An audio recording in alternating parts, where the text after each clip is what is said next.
အားလုံးပဲမင်္ဂလာပါခင်ဗျာကျွန်တော်ရဲ့စေခါ YouTube Channel လေးကနေကြိုဆိုပါတယ်ကျွန်တော်ခုဖတ်ပြမယ့်ဖြစ်မှန်စာလေးကတော့စာရေးသူစောင်းလူလင်ရေးသားထားတဲ့မြစ်လက်တက်ပင်မဲ့ရေစီးကချမ်းတယ်ဒီစာအုပ်လေးအဖြစ်အခုလက်တလုံးမှာခိထနေတဲ့မြစ်လက်တက်ပင်မဲ့ရေစီးကချမ်းတယ်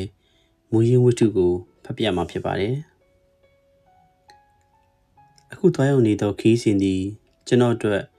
မွေးရမည်သို့နောက်ဆုံးသွားရောက်သောခီးစဉ်ဖြစ်ကောင်းဖြစ်ပါလိမ့်မည်အနာဂတ်တွင်မွေးရမည်၌ကျွန်တော်ခင်ရွယ်သူများရှိတော်မည်မဟုတ်သလိုကျွန်တော်ငယ်စဉ်ကနေထိုင်ခဲ့သည့်အိမ်သည်လည်းရှိတော်မည်မဟုတ်ပေအဘဲကြောင့်ဆိုသောယခုမွေးရမည်သို့ပြန်နေခြင်းမှာငယ်စဉ်ကကျွန်တော်တို့မိသားစုနေခဲ့သောအိမ်ကိုအပြီးပံရောင်းချရန်သွားရောက်နေခြင်းဖြစ်သောကြောင့်ဖြစ်ပါတယ်ငယ်စဉ်ဘဝသည်ကျင်းနုချောင်းမြို့ပဲမဟုတ်တော့လေဇာတိရက်ရွာဖြစ်တည်မှုကျွန်တော်တန်ရောစင်တွေ့ရပါသည်ကားကိုမောင်းလာရင်မှကျွန်တော်အတွေ့အထဲမှာငယ်ဘဝအရေးများထင်ဟပ်လာပါတော့သည်ကျွန်တော်တို့အင်္ဂလိပ်ကကျွန်တော်ဇာတိမြို့ကလေးအချက်အခြားကြသောနေရာတွင်ရှိပါသည်သို့သောအင်္ဂလိပ်ကအိုဟောင်းလာပါပြီကျွန်တော်မေရဲ့အဖိုးဖွားများလက်ထက်ကလေးကပါဆိုင်ခဲ့သောအိမ်ဖြစ်ပြီးအမေတို့မောင်နှမကအမွေရခဲ့သည်စီးပွားရေးမပြေလည်၍အမေတို့လက်ထက်တွင်ပြုပြင်မိုးပန်နိုင်ခြင်းမရှိသို့အင်္ဂလိပ်မှာကျွန်တော်ငယ်စဉ်ကပင်ဟောင်းအိုနေပါပြီ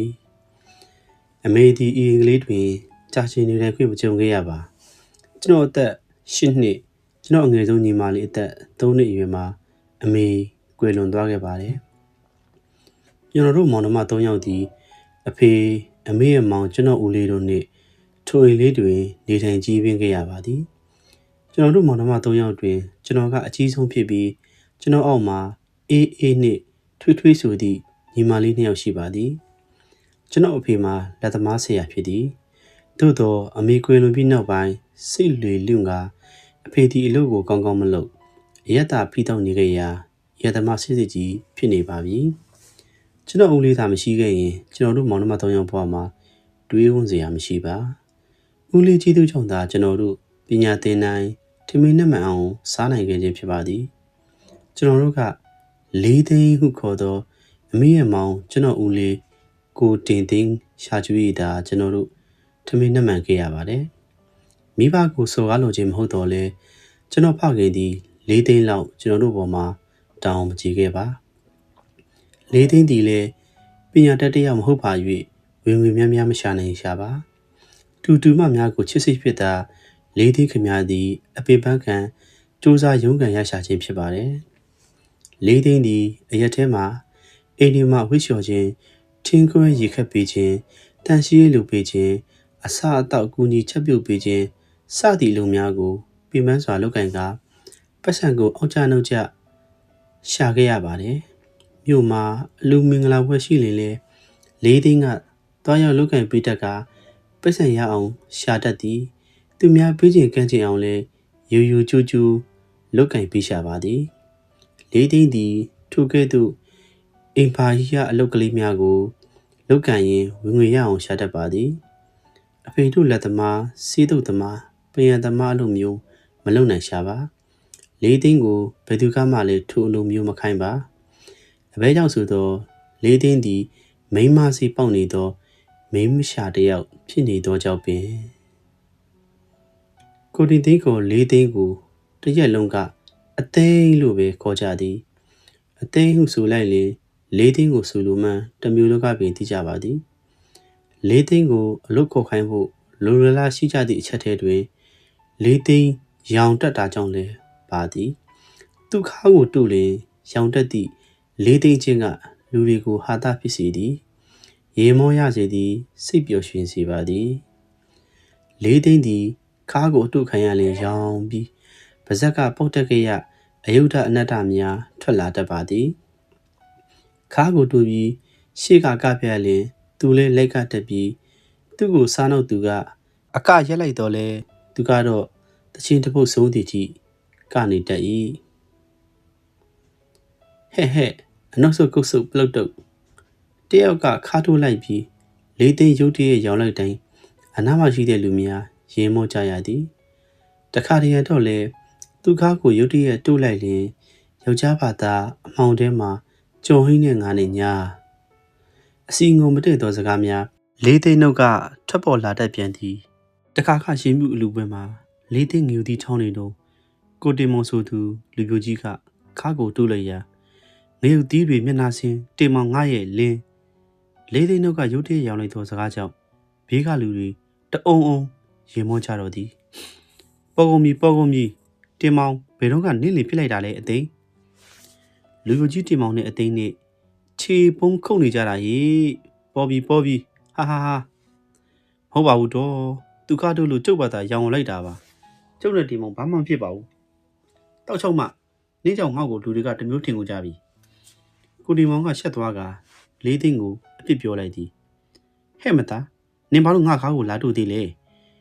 ငါရောင်တက်တာမှန်သိရသားနဲ့ကဲပါကွာအခုမှငင်းမနေကြနဲ့တင်မောင်နဲ့အသိန်းကိုအတိမတ်ပြူးလိုက်ကြဟိသူတို့စုံတွဲကိုလူကြီးစုံအောင်နဲ့ပေးစားလိုက်ကြရအောင်ဟာဗျာခင်ဗျားတို့ကလည်းအလူကိုပူလို့ပူလာတဲ့လူကြီးကိုတင်မောင်ရှက်နဲ့ထွက်ပြေးပါတော့သည်တခြားသူမှအတွက်ရေမောစရာဖြစ်နေတော့လေကျွန်တော်ဦးလေးအတွက်ရှက်နေခဲ့ရပါသည်မိမိရှာဖြစ်နေလို့ရှက်ရတဲ့ကြားလဲရောင်တက်သောဦးလေးနှုတ်မှပောက်ခဲ့ရစကားများကြောင့်ပိုပြီးရှက်ခဲ့ရပါသည်ကျွန်တော်အတွက်ရှက်စရာကိုခံစားရတော့လေရောင်တက်ချင်းသည်လေးသိန်းအတွက်အခွင့်အလမ်းတစ်ခုဖြစ်နေခဲ့ပါသည်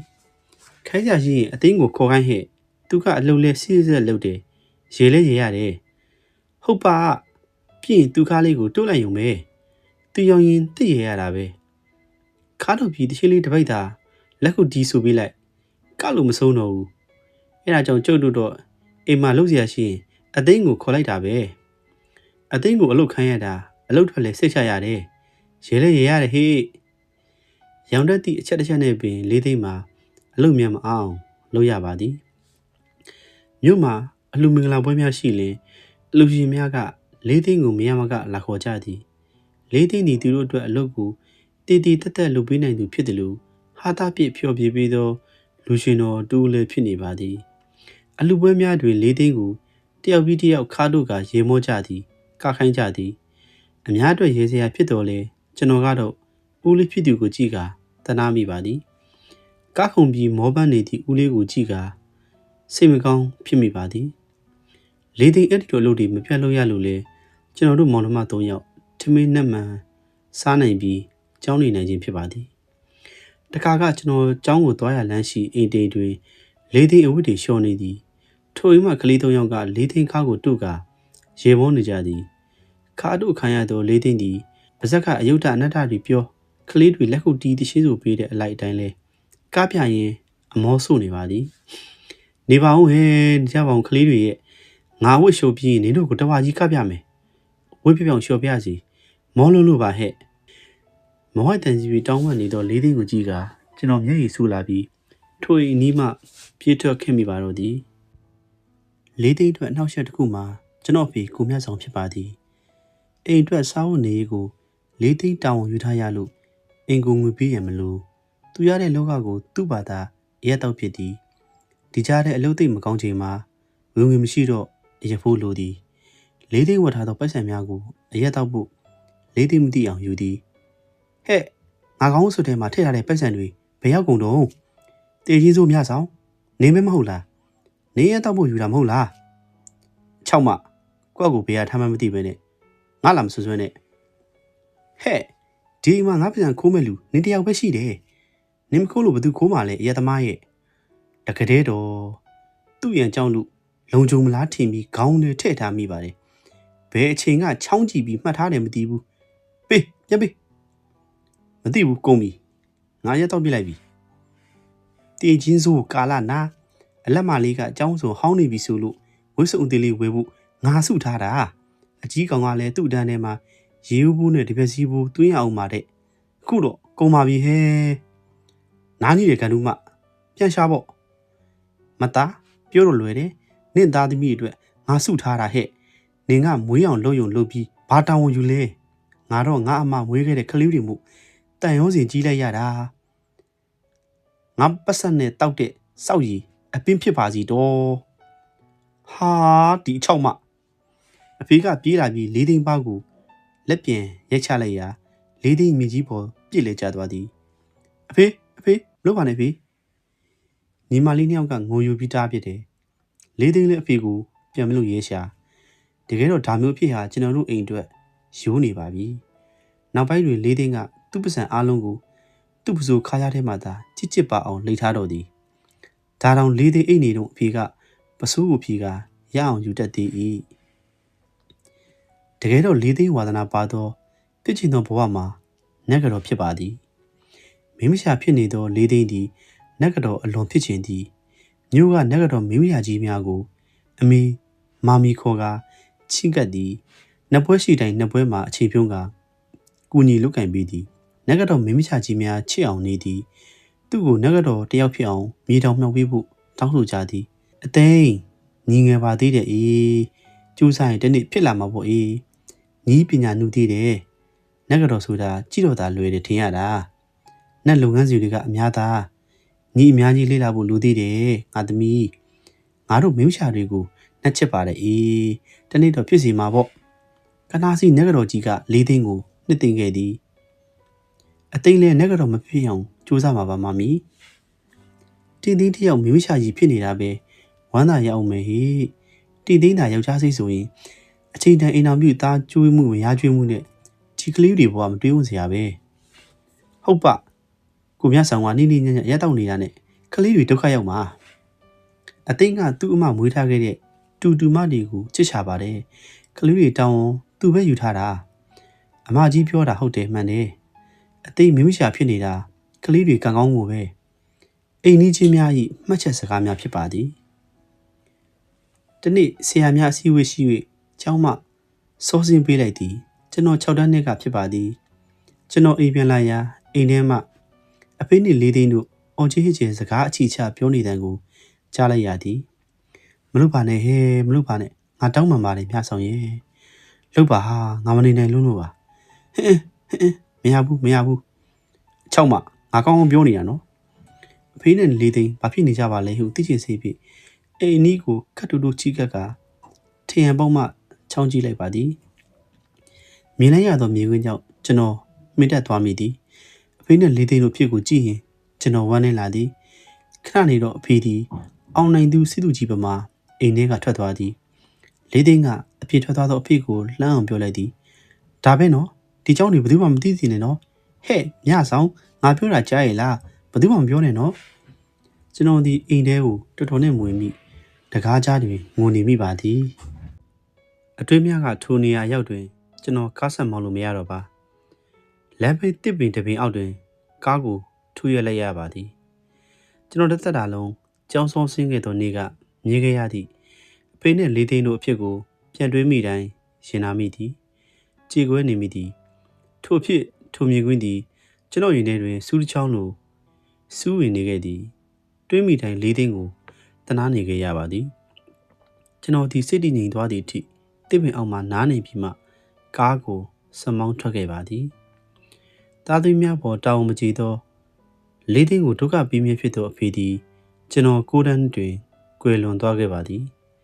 ကျွန်တော်ကကြောင်းဆက်မတက်နေတော့ပဲအလုံးလုံးမြည်ယူပြောသောအခါဘာလို့ကျွန်တော်ရမှာလဲငါတူရဲ့လေးသိန်းကိုတနာလို့ပါလေးသိန်းတယောက်တည်းရှာကျွေးနေရတာမကြည့်ရလို့ပါလေးသိန်းရဲ့ဖြစ်ရလေသားရဲ့နေ့အဖေရှိတုန်းကရောသူတို့စာဘယ်နှပြားအိမ်ကိုပေးခဲ့ဘူးလို့လဲသားရဲ့လေးသိန်းကပဲတစ်ချောင်းလုံးရှာကျွေးလာတာလေ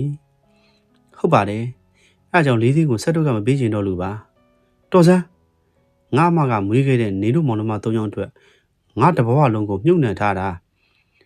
လေးသိန်းကိုတနာရင်လေးသိန်းကိုချစ်ရင်ကြောင်းထွက်မဲ့စကားမပြောပါနဲ့သားရဲ့လေးသိန်းကတားတို့မောင်နှမ၃ယောက်ကိုဘွဲရသည့်အထိကြောင်းထားပေးနိုင်ပါတယ်အော်လေးသိန်းရဲ့မဖြစ်နိုင်ဘူးထင်လို့လားမောင်ထင်အောင်အခုလေးသိန်းနှစ်ပွဲတွေမှာဝင်ကခွင့်ရနေပါပြီနဂတော်ဖြစ်ရင်ပတ်စံတွေအများကြီးရတော့မှာပါကွမမိုက်ပါနဲ့သားရဲ့ကြောင်းမထွက်ရဘူးနော်10တန်းအောင်ကြိုးစားပါကွလေးသိန်းတယောက်လုံးရှိပါသေးတယ်လေးသိန်းတောင်းမှလွန်းလို့ကျွန်တော်ကြောင်းမထွက်ဖြစ်ခဲ့ပါ10တန်းကိုလည်းနှစ်ချင်းပေါင်းအောင်မြင်ခဲ့ပါသည်သို့သောကျွန်တော်လေးသိန်းကိုဆက်ဒုက္ခမပေးချင်တော့လေးသိန်းမှာညီမ2ယောက်အတွက်တောင်းရှိသည်ကျွန်တော်ဒီဘဝအတွက်အကောင်းဆုံးနည်းလမ်းကိုတွေးတော့ကစစ်တက်ကတူဘူလောင်းတင်နှန်းကို လျှောက်ထားခဲ့ပါသည်ကျွန်တော်စူးစမ်းမှုကြောင့်စစ်တက္ကသိုလ်တက်ခွင့်ရခဲ့ပါသည်ထိုချိန်မှစ၍ဇာတိမျိုးနှင့်ကျွန်တော်အင်္ဂလိပ်ကို